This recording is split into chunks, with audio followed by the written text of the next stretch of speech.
de contas, o que um dev encontra fora das telas? Quais desafios esses profissionais enfrentam no mercado e como uma graduação pode ajudar a superar esses mesmos desafios? Não, isso aqui não é o Globo Repórter, não. É o FiapCast. E é um FiapCast todo dedicado a nós, pessoas desenvolvedoras, esses verdadeiros artistas do mundo digital que constroem um universo linha a linha de código. Deu pra perceber que eu sou apaixonado pelo assunto. É porque eu sou o André Davi, um desenvolvedor apaixonado por código e fã das duas pessoas que estão aqui comigo, a Juliana Moazei e o Rafael Ronchi. É um prazer enorme ter vocês aqui com a gente, que eu já conheço tão bem, mas os nossos ouvintes e as nossas ouvintes precisam conhecer.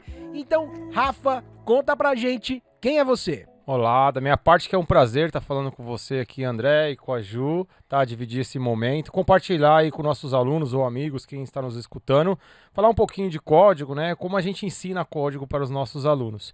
Eu sou o Rafael Ronchi, coordenador do curso de Análise e Desenvolvimento de Sistemas e diretor do MBA. E lógico, em primeiro lugar, na verdade, eu sou um professor, com um background bem forte em back-end. Ótimo, a gente vai extrair esse background já já, mas antes disso, Ju, conta pra galera quem é você. Eu sou João Moazei, eu sou desenvolvedora web com foco em back-end e atualmente eu trabalho na Alura, eu sou instrutora na Alura e eu também ajudo a coordenar todo o conteúdo da Escola de Programação e DevOps. Olha, a gente tá numa mesa com 3 pessoas apaixonadas por desenvolvimento, por back-end, e eu também sou apaixonado pelo Decode, que é aquele outro programa que a gente faz aqui na FIAP.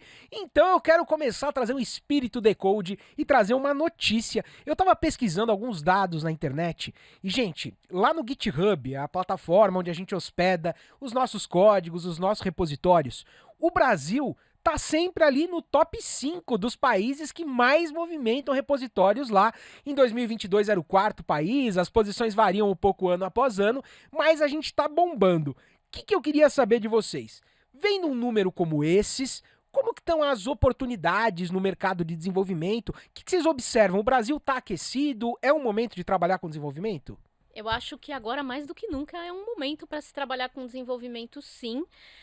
Existem outras áreas da tecnologia que não são desenvolvimento, isso eu gosto de frisar, mas que também são válidas. Só que aqui a gente está falando de desenvolvimento, que é o nosso foco, né? O meu, do Rafa e o seu também. Tudo hoje em dia você não consegue pedir uma pizza, mas se você não tiver, por exemplo, um app instalado, pode ser até o app da própria pizzaria, mas algo relacionado à tecnologia vai ter. Então, toda essa tecnologia precisa de pessoas que desenvolvam essa tecnologia, né? Literalmente, né? Nós somos desenvolvedores e desenvolvedoras.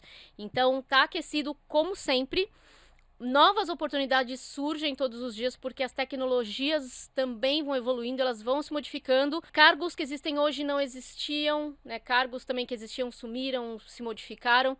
Então, além da computação, da programação tradicional, tem todo um ecossistema de desenvolvimento e sim, tem vaga, sim, tem oportunidade e eu achei esse um ótimo momento. Rafa, você concorda com isso? Você também tá vendo oportunidades legais pra galera? Eu concordo e ainda abro um ponto que a gente não consegue responder aqui, caso você, André ou Ju, tenha alguma coisa mais assertiva que eu.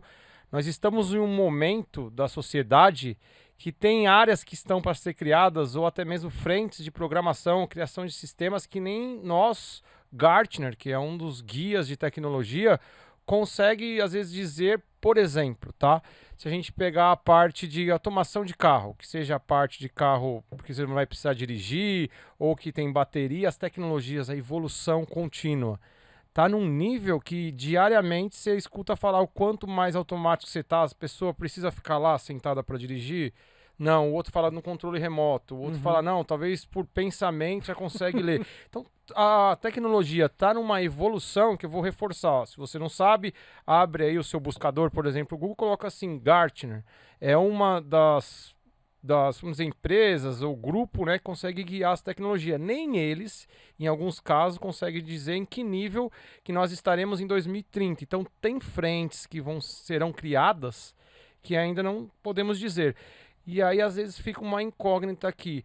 Mas, Rafa, não tá evoluindo a IA generativa? Não tá morrendo a programação? Por favor, não fale isso. Na verdade, A não IA... ser que você seja o presidente da NVIDIA, né? Que é o maior Isso. interessado. Nessa situação, as pessoas tentam promover isso, mas na verdade a IA e a generativa surgiram novas profissões. Eu quero até entrar nesse mérito da IA já, Rafa, mas antes disso, tem uma coisa coçando aqui na minha cabeça.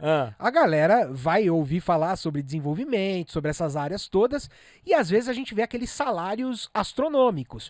Olha, fulano ganha 30 mil, 40 mil, 50 mil, salários bem inflados. Minha pergunta é, a galera que começar na área de tecnologia, é garantia de que vão ter esses salários astronômicos? Ou assim como nas outras áreas, a gente também tem um range, tem uma variação? Como que você vê essa questão? Para começar, aí eu tenho uma, não sei se é decepção, mas tem que ser realista, tá? Né? Que é melhor a gente ser realista do que contar uma não verdade, né? Como qualquer carreira que você vai começar, você tem que começar de um salário de alguma maneira baixo, né? Você vai ser um estagiário, um jovem aprendiz na área de tecnologia ou um desenvolvedor júnior. Por mais que seja um high potential, né? Você vai ter que começar e depois ganhar senioridade, pessoal. A gente não tá falando de idade, tá? É experiência hora código, hora projeto que você vai desenvolver e você vai evoluindo. Então a primeira coisa é assim, a área de TI pagava bem, tá pagando bem, vai continuar pagando bem? Sim. Mas tem que dar tempo ao tempo para você ir ganhando experiência. É assim que você vê essa Ou questão já começa ganhando muito, Ju? Não, o que a gente teve foi uma situação muito atípica durante a pandemia, em alguns anos, no começo da pandemia e um pouco antes da pandemia. Que era uma situação quando a gente tinha um desequilíbrio muito grande de vagas e também as características dessas vagas mudaram um pouco. Então, realmente, o que o Rafa falou tá certo. A gente teve um nivelamento. Assim, eu não vou entrar no mérito de como esse nivelamento foi feito, mas a gente tem um nivelamento aqui para entrada na área, porque duas coisas, né? A situação estava atípica alguns anos atrás e tudo que a gente... Normalmente, o que vira notícia é a exceção e não a regra. É verdade. Então, salários de 40 mil, você entra como júnior ganhando 6 mil. Se isso acontece, gente, é uma situação muito específica. Não é a regra. Eu acho que a gente... tem que ser realista. Ninguém, para você, se te falarem que você começa em qualquer área ganhando salários irreais, você tem que desconfiar. Mas é porque realmente não é algo que se reflete na realidade. Até porque a gente sabe que nos primeiros empregos que todos nós temos e teremos, o nosso objetivo ali, claro que é a gente se sustentar, viver, comer, mas também é ganhar experiência, né? Muito mais do que ter aquele valor inicial. Pensando nisso, a Ju falou de características de vagas, que elas mudaram bastante, mas eu também tô pensando um pouco nas características dos profissionais. Eu vou jogar essa pergunta pra você, Ju, porque eu sei um pouco do seu background. Eu quero saber, assim, quais características top 3 você acha que uma pessoa desenvolvedora deve ter? E aí vem a parte do eu conheço a Ju.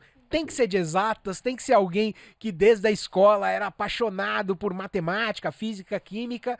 Como você avalia essa questão? Não precisa ser esse tipo de pessoa. O perfil mudou muito mesmo, assim. Eu lembro quando eu comecei, o perfil era muito diferente.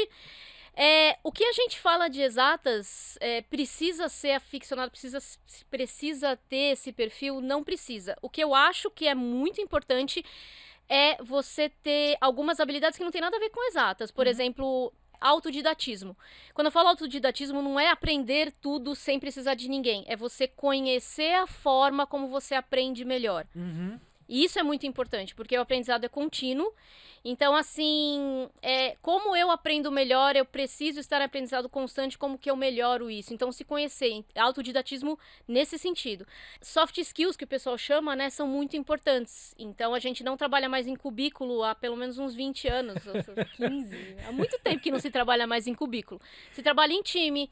Então, você precisa de algumas características que também não tem a ver com exatas, que são colaboração, saber se comunicar, saber se organizar, priorizar tarefas. Isso não tem a ver com exatas. O que vai entrar em exatas é quando você começa a descobrir que a prática colocando de forma muito simples, a prática de resolver problemas vai te ajudar. Entendi. Mas isso não é limitador.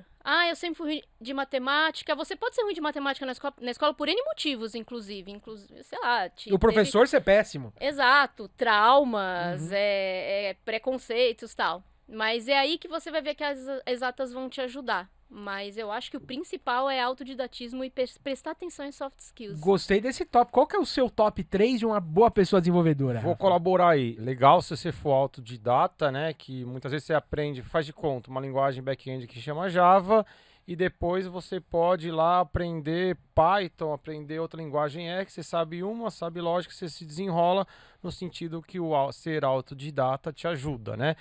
Mas aí eu fico uma coisa aqui, se você fala, nossa, mas eu não sou autodidata, não se preocupe, tá? É por isso que muitas vezes você pode vir procurar uma graduação, né, de nome, por exemplo, como é aqui na FIAP, e aí você vai ter um apoio dos seus professores, para, vamos dizer, pegar na sua mão, acompanhar do seu lado para você se desenvolver. Só para nem todo mundo Claro, tá? é. Só para pode E acontecer, não até fique preocupado. Eu acho que foi um Não, autodidatismo no sentido de autonomia, né? De Exato. se desenrolar sozinho, que é só para cravar algumas expressões. gostei. Se desenrolar sozinho, gostei. Era só pra gente ajudar quem tá ouvindo. A gente não quer gerar ansiedade aqui, né? Não, sim. A ideia é ajudar vocês, não é isso essa conversa? Eu acho, inclusive, que, sei lá, eu não sei nada de programação, eu vou assistir 5 vídeos no YouTube, abrir a documentação da AWS. Não, gente, não funciona dessa forma, Não, tá? não vamos. Não. Vai lá e vai fazer sozinho, né? Calma, né? Não, o autodidatismo é no sentido de, assim, você conhecer a melhor forma que você aprende. Isso. Mas aí você vai usar, por isso que a gente fala, eu trabalho com educação pra código há muito tempo. E Focada nesse tema, né? focada Você nisso. vai ser o desenvolvedor ali, pessoa desenvolvedora. Exato. E aí você usar as ferramentas que, por exemplo, a plataforma te dá, que a graduação vai te dar, e você usar isso da melhor forma possível. Isso é bem legal, porque até conectando com o comecinho da resposta do Rafa, realmente, se você conhece a forma que se aprende melhor, você consegue chegar para um professor seu e estabelecer uma parceria. Ô, professor, me passa aquele exercício adicional, olha esse desafio que eu fiz. Ou o outro, professor, tô morrendo de medo do conteúdo, me ajuda a voltar do beabá. Conhecer esse básico é legal. Mas eu quero saber as suas características, Então, Rafa, do desenvolvedor. Show, aí eu vou falar as minhas características. Eu sou, é ruim falar isso, mas eu sou fera em matemática, por isso fui fazer engenharia da computação quando eu escolhi minha graduação, tá? E pode ser que eu não seja a melhor pessoa ali na parte de leitura ou de escrever um texto, tá? E sim, eu tive facilidade, vamos dizer, na minha graduação e no decorrer da minha carreira por ser bom em matemática, que lembre-se assim, quando você pensa em tecnologia, você pode sim dizer que é um derivado aí da matemática e até mesmo da parte elétrica, na engenharia. Mas se você também não é bom em matemática, como a Ju falou, é zero problemas hoje em dia, zero. Porque você tem N maneiras de buscar o seu desenvolvimento, até mesmo como a Ju trouxe, eu vou colaborar mais. Você pensar hoje, por exemplo, a parceria que existe, né, do mesmo grupo, falar aqui mais fechado, aqui não só PM3, FIAP e Alura, né? O aluno às vezes está na nossa sala na graduação e eu, como professor, não coordenador, estou ensinando Java, um exemplo, linguagem back-end. E ele quer buscar outra forma de aprender, faz de conta que eu estou ensinando IntelliJ, e aí uma interface de desenvolvimento é um lugar que ele digita o código, tá? Se você não sabe. E aí ele fala, nossa, eu gostaria de aprender num tal de Eclipse. E aí eu falo, poxa, que legal. Eu estou ensinando aqui, vou continuar minha didática e me aprofundar com esses 30 alunos. E aí vem com o nosso parceiro Alura, você tem um acesso, vai lá e acessa e vê um curso que te ensina a mesma coisa de outra maneira. E aí vem um pouquinho da parte autodidata, ou você buscar com o que você já tem de conhecimento, você passa a aprender outras coisas, tá? Eu acabei falando 2 coisas, mas eu lembrei da terceira. Mandem ver. Ainda não vou ver aqui, vai lá. Eu é acho uma que troca. a capacidade de abstração. Que nem isso que você falou. Capacidade de abstração é muito importante. E assim, como toda habilidade, você consegue praticar.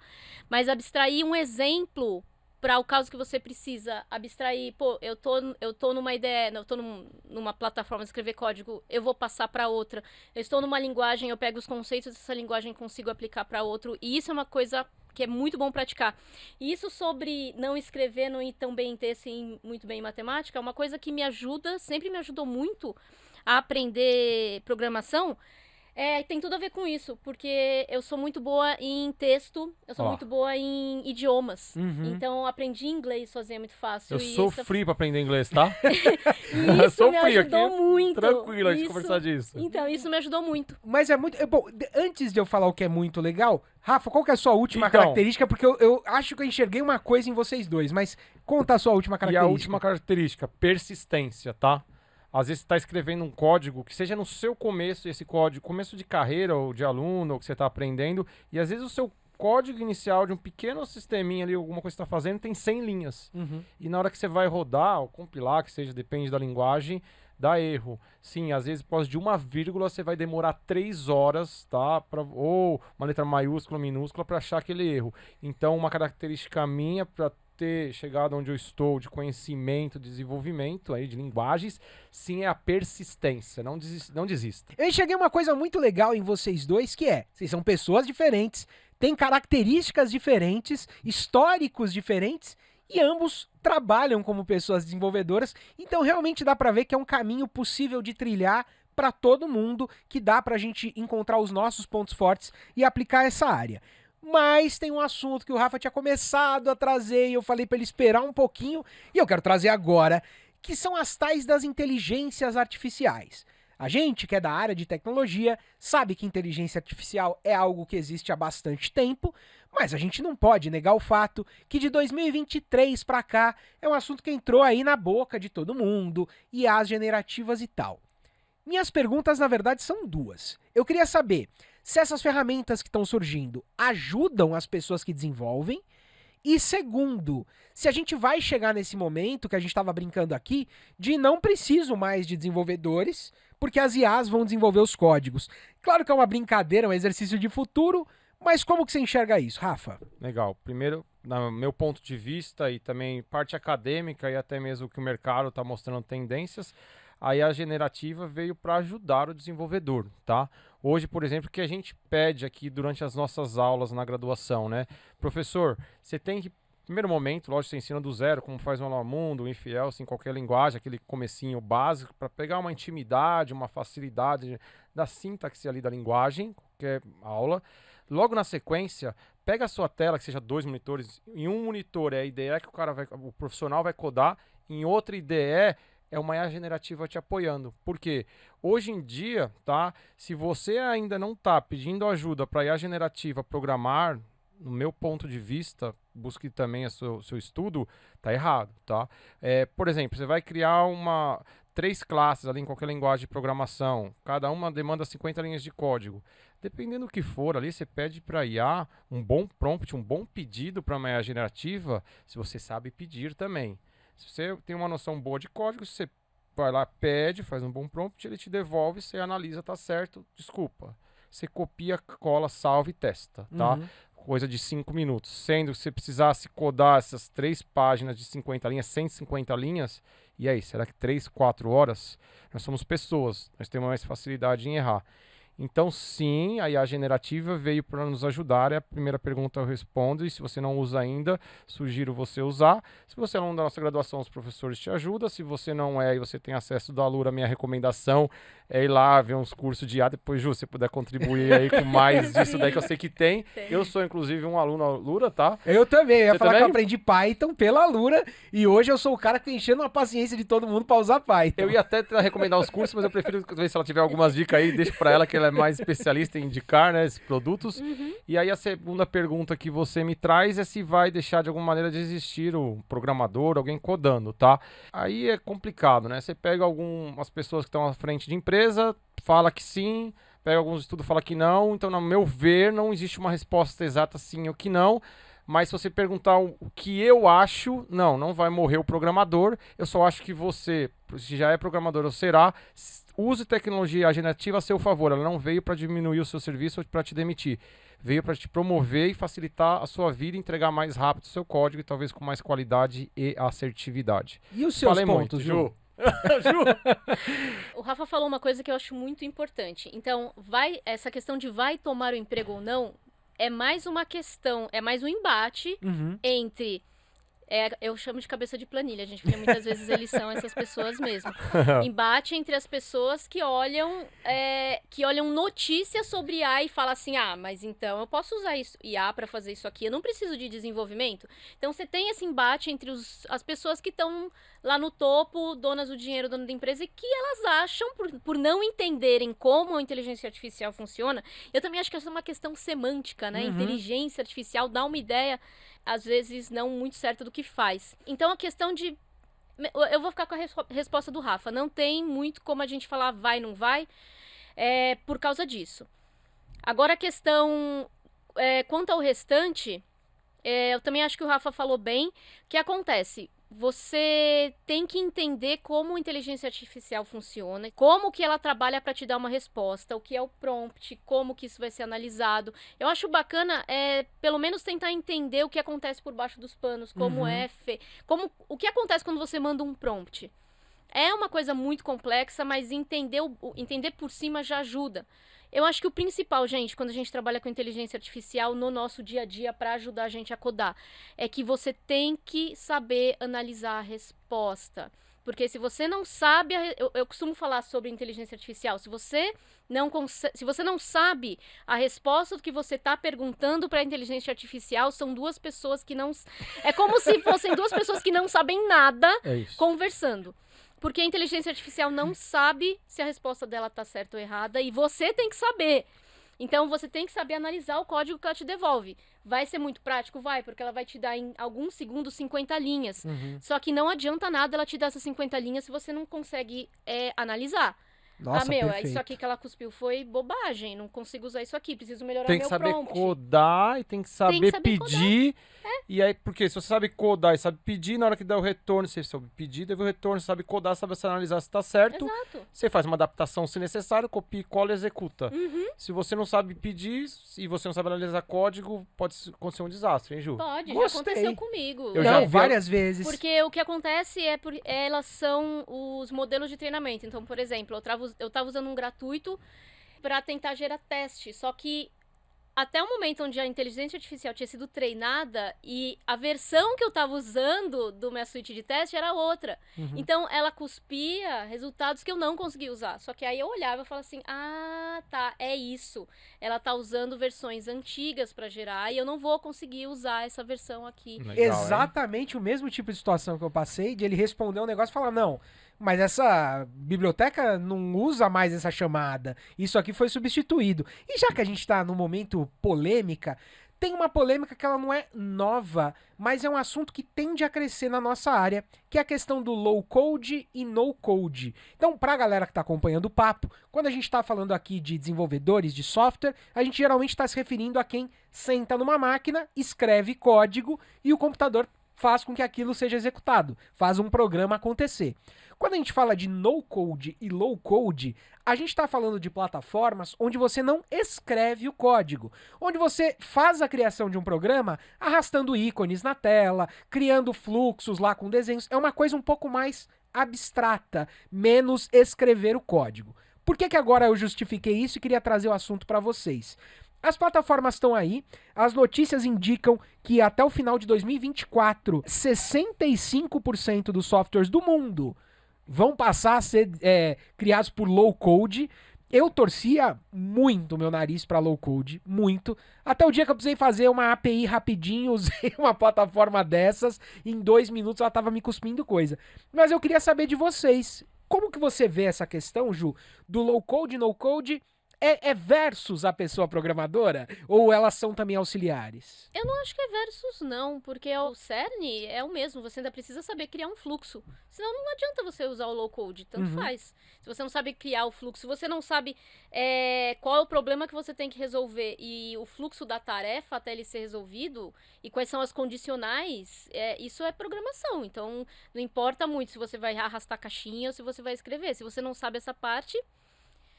Então, o conhecimento tá aí. O que acontece, eu acho, com low code e no code é que existe uma demanda, por exemplo, para situações específicas. Eu acho um pouco estranho 65%, porque isso para mim é muito vago. Então, 65% do software, eu fico assim... Quais? Qual é a referência dessa estatística aí, né? Exato. Estatísticas, às vezes, é que nem se fala assim, 80%... Foi um estudo pontual ali. 80%. Gente, 80% de 1 é 1.8, não é 80, sabe? Então, sei lá, números para mim, assim, sem contexto. Mas... a questão é que, para muitas coisas, ela vai servir muito bem. Então, a gente tem que, hoje em dia, entregar muitas coisas muito rápido. Então, eu preciso de uma API, porque eu preciso fazer um teste de um MVC, de um mínimo produto, assim. Eu quero fazer um teste para ver se esse produto funciona.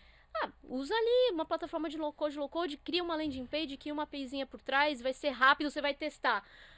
Você vai testar aquilo lá funcionou, aí você não, então isso aqui funcionou. Quero ver um custo melhor, quero abordar outras questões, mas você já tem o teste feito. Exato. Eu enxergo mais ou menos por esse sentido. E você, Rafa? Putz, agora eu trago até uma abordagem, na verdade, o que eu ia responder, você já me ajudou aí no seu finalzinho, não que eu tô a favor das suas respostas, a gente tá aqui pra conversar, mas Você tá contra, então? Não, nem a favor nem contra, você me trouxe, então, é que uma hora eu falei, ela concordou, e não é porque agora eu vou concordar, você me falou o que eu queria falar. É que assim, depende da situação, igual ela falou. Por exemplo, hoje em dia, no mundo atual que vivemos, não vamos datar. No mundo atual, de um tempo pra cá, eu acho que a gente vai viver mais isso. Tá numa velocidade muito incrível de se fazer um MVP. Alguém teve uma ideia, um insight, nós três estamos aqui, vamos transformar isso numa startup, faz ali um modelo de negócio, tem todas umas técnicas de ADM. Nossa, esse produto vai virar vamos vender esse copo através de uma plataforma que é o e-commerce. Aí um vira pro outro aqui, mas aqui ninguém é programador, a gente é bom de negócio. A gente fala, nossa, mas eu conheço uma plataforma low code, no code, a gente arrasta os negócios, faz API, funcionou. Caraca, já até colocamos lá, tá vendendo, mas espera aí. Estamos vendendo 5 por dia, 10 xícaras por dia, 200, parou. Agora a gente tem que tornar isso um pouquinho mais profissional. Aí é a hora que a gente já fez nosso MVP, provou que a gente consegue fazer uma plataforma sem um programador muito expert aí. A nossa xícara, que é o nosso produto que vende no e-commerce, está funcional. Vamos contratar um arquiteto, né, de solução ali de cloud. Vamos contratar um profissional de front que vai codar com IA. Vamos contratar um profissional de back e de banco. Porque eles vão criar uma arquitetura que aguenta de uma maneira 1.000, 2.000 pessoas no momento ali de Black Friday, na meia-noite.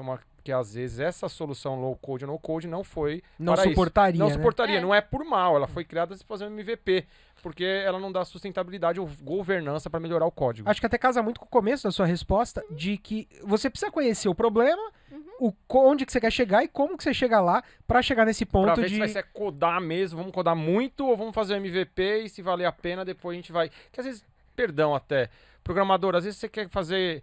Pra esse e-commerce você vai e cobra 100 mil, um exemplo, calma. Fala, cliente, eu vou te fazer um MVP por... Desculpa taxar um valor aqui, 10 mil, e aí se você gostar depois... A gente deixa ele mais robusto. É, eu te faço um negócio, planejo um ROI aí você me paga esses 100 mil aí diluído conforme as entregas aí. E já que a gente tá falando dessas... Desculpa os valores aí, você falar pouco ou muito, tá? Foi só um exemplo. Ah, mas casa com o nosso papo lá dos valores de salários. Cada caso é um caso. E falando nesses casos, falando em entrega, Rafa, eu queria te perguntar um pouco mais sobre a graduação de Análise e Desenvolvimento de Sistemas da FIAP. Você é coordenador desse curso na modalidade presencial hoje em dia, além de ser diretor do MBA. Eu já fui coordenador desse curso na modalidade on. E assim, eu lembro que a FIAP tinha muito carinho com esse curso aí, sempre passou isso pros coordenadores. É um curso que tem nota 5 no MEC, enfim. Que impacto você vê desse curso hoje no mercado? Como que ter uma graduação desse tipo tem impactado? O que acontece nesse curso? É um tecnólogo de 2 anos, tá? No primeiro ano, você já se forma, o primeiro ano, como um profissional full stack. O que é um full stack? Você vai saber fazer uma aplicação com front-end, back-end, banco de dados, você, sozinho. A gente faz questão que o aluno só vá para o segundo ano se souber fazer essa aplicação full stack. E aí só fica uma ansiedade no primeiro ano. Nossa, eu sei fazer, eu subo lá um e-commerce na minha máquina, só que não está no mundo web. E aí que a gente fala, calma. Aí no seu segundo ano você vai ser um full stack, você consegue tirar a aplicação da sua máquina de uma maneira que você monte uma arquitetura que você já consegue vender a sua solução, subir em cloud, tem N clouds que a gente ensina, na prática aqui, tá? A gente não vai ser num PowerPoint. Eu ia falar, tem esse core bem grande em hands-on, né? Hands-on, até brinco aqui, se você me vê pela FIAP andando nos corredores, os professores falam assim, lá vem o Rafa ver se a gente não tá projetando PowerPoint. No PowerPoint e maior código aí, sabe assim, vamos mais codar mais. E aí, de novo, então o primeiro ano você sim já se torna um full stack, só que não de uma maneira de projeção que você saiba desenvolver mobile e subir isso daqui para a cloud. No segundo ano, a gente trabalha o seu viés para ser um desenvolvedor, sair de um júnior mais para uma senioridade de conhecimento de código, que você consiga tirar a aplicação da sua máquina, subir para uma cloud e fazer toda a parte de teste unitário ou massivo, tá? Então, o curso te capacita e te entrega pronto para o mercado. Você é um full stack com esses conhecimentos. E vou trazer uma coisa muito legal. Por favor. FIAP geral, tá? fazer um adendo aqui. Se você ficar com muita dúvida, a gente também fala pro aluno. O aluno tem acesso ao Lura, sabia? Ah, o aluno da FIAP ele tem acesso a todos os cursos da Lura. É, aproveitar que a Ju tá aqui. Não é porque você tá aqui, não. A gente faz questão. Tem a aula ali, né? O aluno tá todo dia ali com o professor, no horário ali, se for de manhã 4 horas ou à noite 4 horas. E a gente fala, opa, tá com muita dúvida? Vai lá, acessa determinado curso da Luras, a parte, ou se acessa até nosso nano curso. E eu vou dar mais um passinho para vocês. Os nossos alunos aqui da FIAP, e, por exemplo, em 2 anos, eles saem aqui com, no mínimo, 6 projetos de empresas grandes. Como assim? Como assim? Eu ia falar como assim, a gente combinou. Como assim? Aqui a gente fala que a gente tem um pouco de pavor ali, ou fica meio tenso, a gente fala prova. A gente não fala prova para os alunos. Você não vai vir aqui e vai falar, hoje você tem prova. Não terá prova? Não. Você terá desafios das empresas. Por ano, se, por exemplo, análise de desenvolvimento de sistemas, 2 anos. No primeiro ano, você ganha um desafio que dura um ano inteiro de uma empresa. Eu não quero taxar aqui nome de empresas, né? Mas são empresas grandes. Então, o primeiro ano é uma empresa, um desafio que dura 1 ano. Você faz entrega por sprints. Segundo ano é outra empresa, a gente não repete empresa. Então, sai com 2 projetos. É avaliado durante o ano inteiro. Os professores vão cobrando avaliações, análises, com base no que a empresa deu desafio. Tudo bem? 2. E além disso, isso é para todos os cursos, tá? Você tem também, algumas universidades chamam de prova semestral. Final do semestre, você tem uma prova semestral. Nós não temos prova semestral. Se você estuda aqui 2 anos nesse curso, você tem 4 semestres.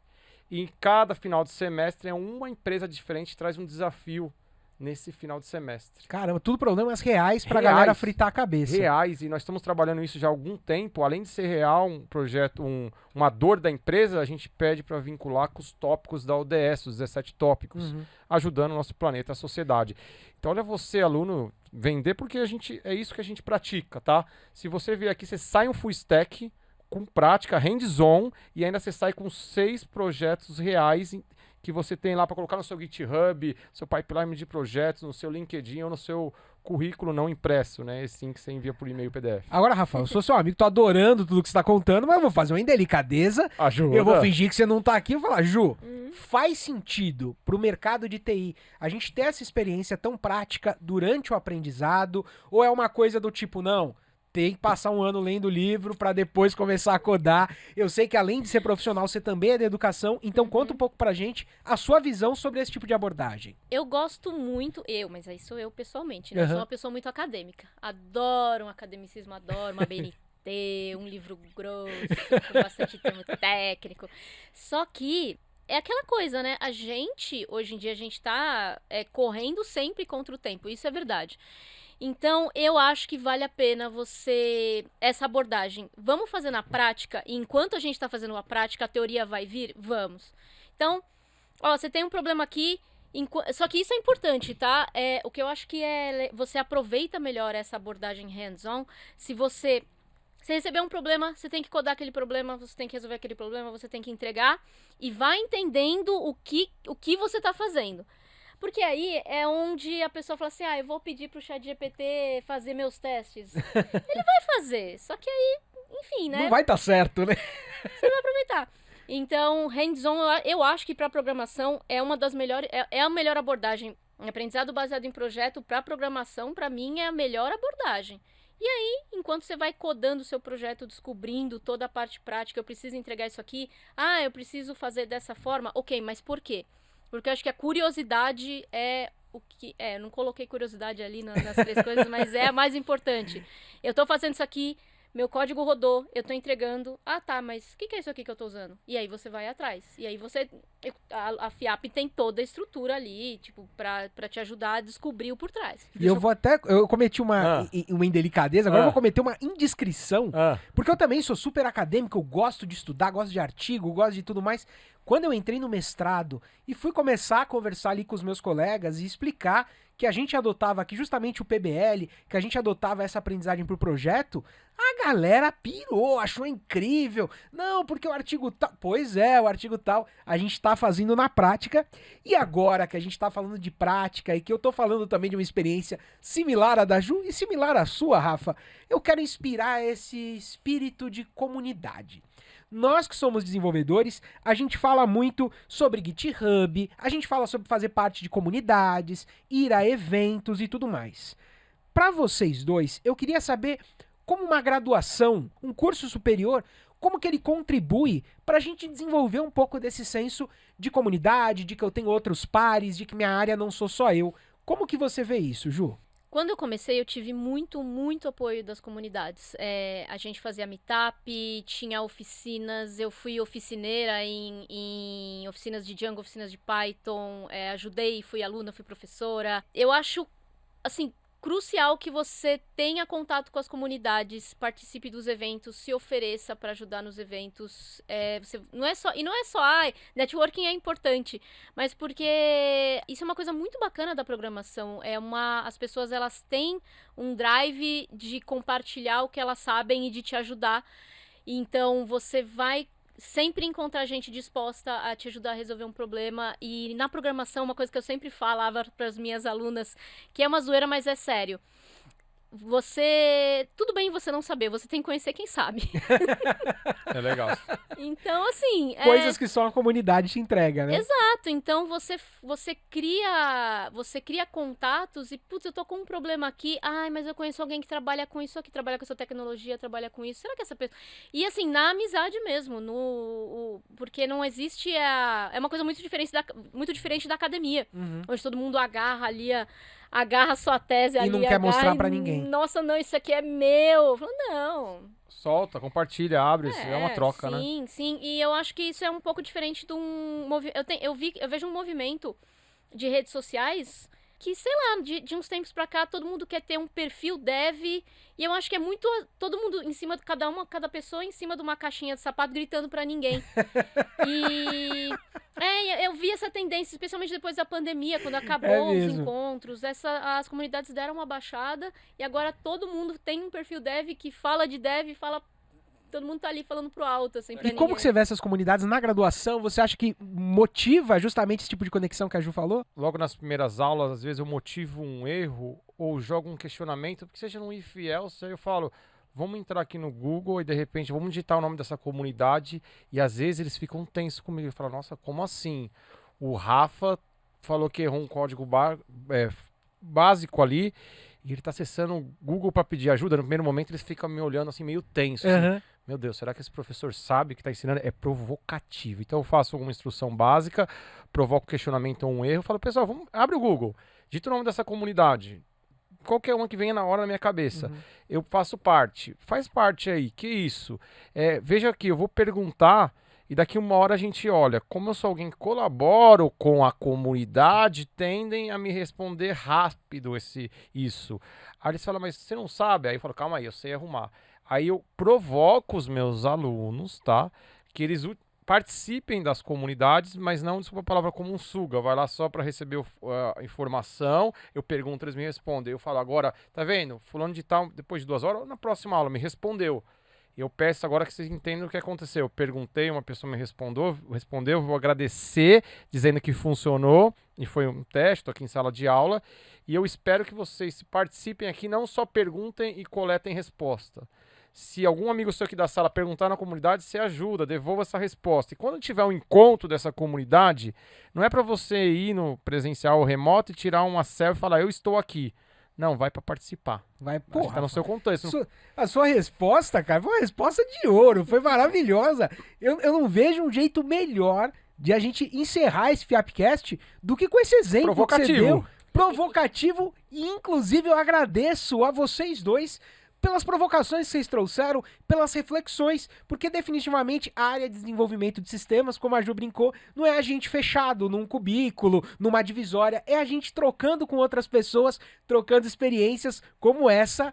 Rafa, muito obrigado pela sua participação aqui. Eu adorei trocar com você e te ouvir contando um pouco mais desse mundo. Andrezão, agradeço novamente o convite, estar participando dessa mesa. Ju, foi uma honra dividir com você aí. Mas, fluiu de um jeito aqui que foi sensacional. Foi top, né? Foi jogo, show. Ju, aproveitando, agradeço mais uma vez a sua presença aqui. Obrigado por trazer provocações, reflexões e contar um pouquinho da sua experiência pra gente.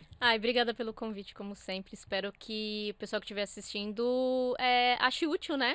Consiga aí aproveitar. com certeza vão aproveitar. E deixando um recado pra galera, se você quer ser membro dessa comunidade, da comunidade FIAP, tem um link especial para você aqui na publicação desse episódio. Fica atento às nossas próprias publicações no perfil da FIAP, no Spotify e nas outras redes sociais, incluindo o LinkedIn e o Instagram.